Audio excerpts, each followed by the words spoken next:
Selama lebih dari 2 dekade, Siguros telah menjadi bagian penting dari musik dunia. Tidak hanya di Islandia, tetapi juga di tingkat internasional. Musik mereka, seperti kota asal mereka, merupakan gabungan elemen-elemen yang kontras.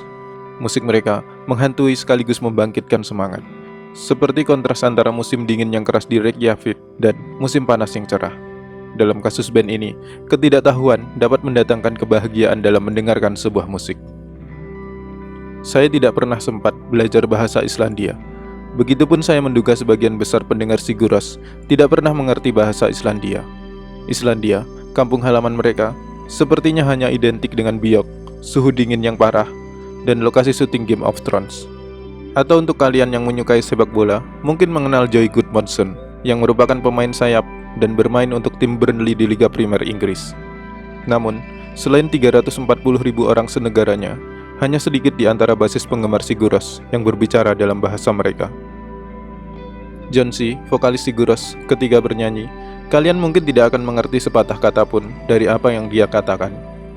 Dan pada awalnya, saya, atau mungkin kalian juga akan berpikir, kita tidak mengetahui apa yang ia katakan, karena kita tidak bisa sedikit pun berbahasa Islandia. Setidaknya begitulah yang ada di pikiran kita pada awalnya. Namun faktanya, meskipun kalian fasih berbahasa Islandia, kalian tetap tidak akan mengerti apa yang Jonsi katakan, karena ia bernyanyi dalam bahasa yang dia buat sendiri. Dan ini adalah kisah tentang Siguros, bagaimana bahasa bukanlah hal yang penting dalam musik mereka, dan keajaiban seperti apa yang ada dalam lagu-lagu Siguros.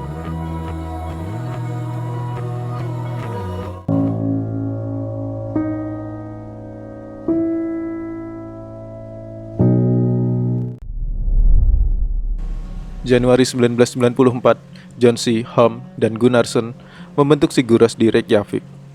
Nama band ini diambil dari nama adik perempuan Jonsi yang dalam bahasa Islandia berarti mawar kemenangan.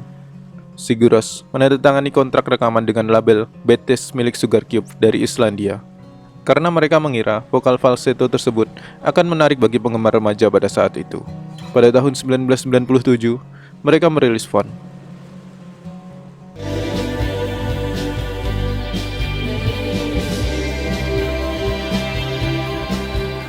Kjartan Svensson bergabung sebagai pemain keyboard pada tahun 1998, dan dia akan berperan besar pada aransemen musik Siguros ke depannya.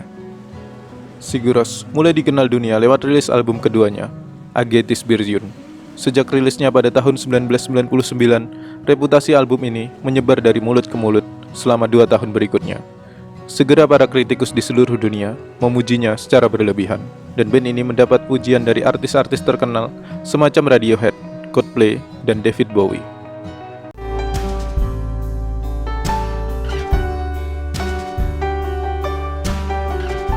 Album ini juga menjadi penanda dengan gaya khas Jonsi yang memainkan gitar dengan cara dikesek menggunakan busur cello.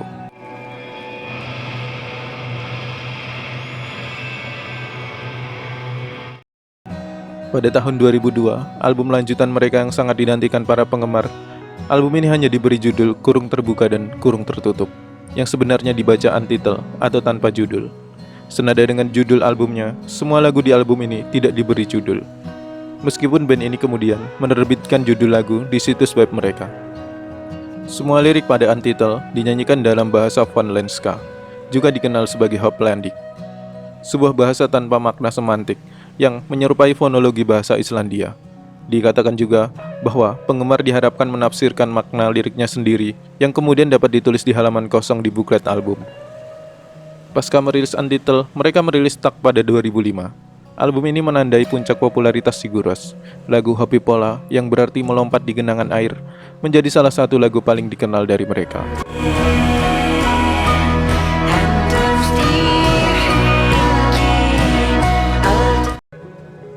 Album ini juga menunjukkan kematangan dalam penulisan lagu dan produksi, dengan pengaruh lebih besar dari musik orkestra. Pada tahun 2008, mereka kembali merilis album yang berjudul, mungkin saya akan salah membacanya, Meusut Ierum Fits Film Endalus. Dalam album ini, Siguros mengambil pendekatan yang lebih ceria dan optimis. Lagu-lagu seperti Gobbledygook menunjukkan sisi lebih ceria dari band ini.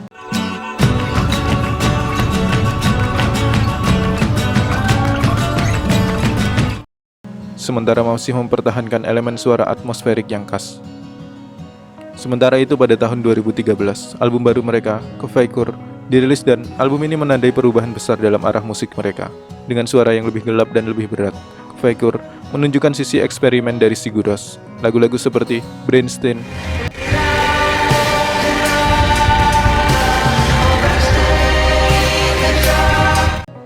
menonjolkan ketegangan dan intensitas yang baru bagi band ini.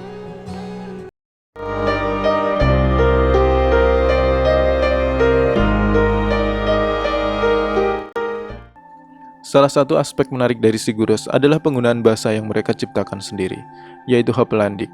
Hoppelandic atau Vonlenska dalam bahasa Islandia adalah bahasa buatan yang diciptakan oleh vokalis Jonsi Birgisson. Bahasa ini tidak memiliki tata bahasa atau kosakata yang tetap, melainkan mengutamakan suara dan ritme. Dalam banyak lagu Sigur Rós, lirik dalam Hoppelandic lebih berfungsi sebagai elemen musikal daripada sebagai alat komunikasi. Pendekatan ini memungkinkan pendengar untuk merasakan emosi yang disampaikan tanpa terikat pada arti kata-kata. Penciptaan Hoppelandic oleh Sigur Rós tidak hanya merupakan keputusan artistik, tetapi juga filosofis. Dalam dunia musik, seringkali terdapat batasan yang ditetapkan oleh bahasa. Kata-kata bisa membatasi makna dan interpretasi. Sedangkan musik memiliki kekuatan untuk mengekspresikan emosi yang lebih dalam dan universal. Dengan menggunakan Hoppelandic, Sigur Rós memungkinkan para pendengar untuk menginterpretasikan lagu-lagu mereka berdasarkan pengalaman pribadi, tanpa batasan linguistik.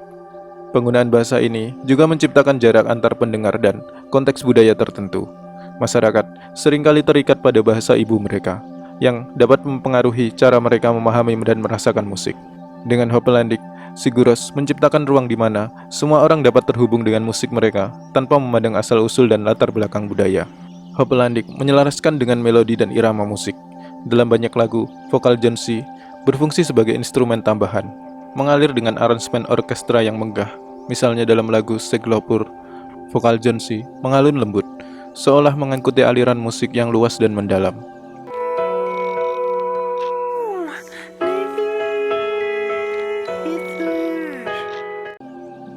Melodi yang dihasilkan menciptakan suasana yang penuh emosi, di mana para pendengar dapat merasakan setiap nada tanpa harus memahami kata-kata yang dinyanyikan. Pendekatan ini juga memberikan kebebasan bagi musisi. Tanpa terikat pada arti kata, mereka dapat bereksperimen dengan suara dan nuansa. Hal ini terlihat jelas dalam lagu Gursoli, di mana vokal dan alat musik yang saling melengkapi, menciptakan pengalaman mendengarkan yang imersif dan mendalam.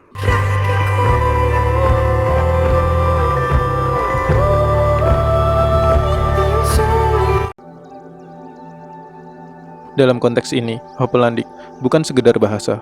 Ia adalah bagian integral dari komposisi musik yang menyatu dengan melodi dan ritme.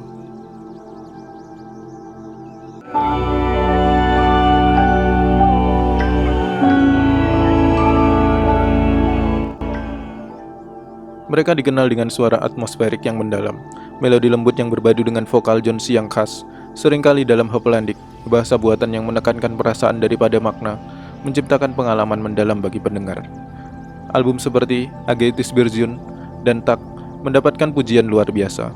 Lagu-lagu seperti Siglopur atau Hopipola tidak hanya menjadi favorit penggemar, tetapi juga muncul dalam film dan iklan.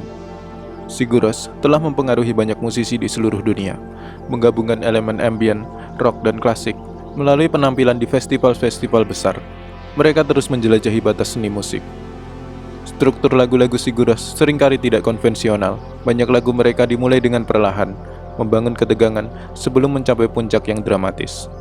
Pendekatan ini menciptakan pengalaman mendengarkan yang mendalam, di mana para pendengar seolah-olah sedang dibawa dalam perjalanan emosional.